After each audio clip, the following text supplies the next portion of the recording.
this is Kimberly Thornton with HeIsReal.com, and today if I asked you the question, is your character's backstory that important or necessary, what would you say?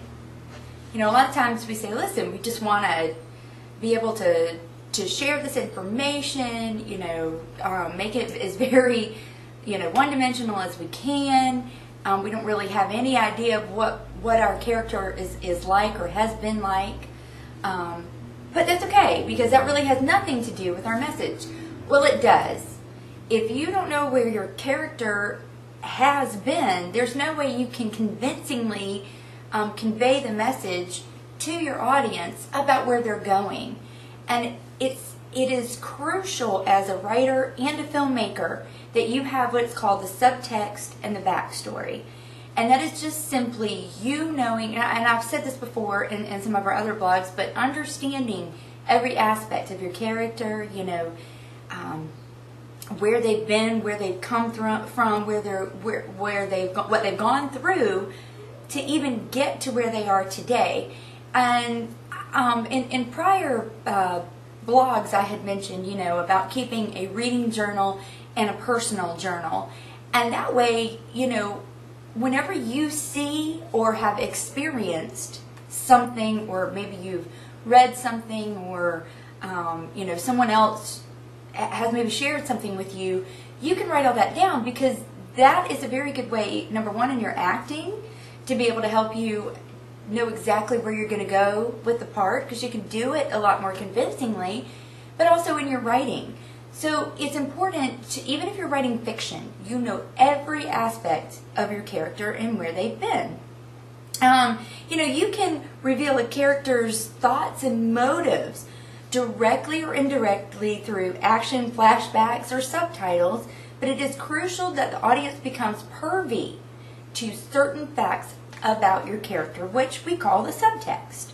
So it's just highly important that you understand your character, because your audience is looking to you to be able to say, this is what's going on. So when a situation does occur, they get it.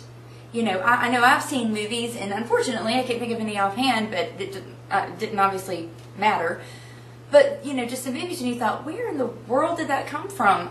I had mentioned before, I was a test audience in a film festival that we have here that a student filmmaker had made, and it was, and I know being an artist, we don't want to be in a box, but it's important that no matter who, you know, as long as it doesn't matter who is watching this, you know, your film or your play or even your acting, that it comes out, that there's a place that it goes through. And I always say this, taking your audience on the journey.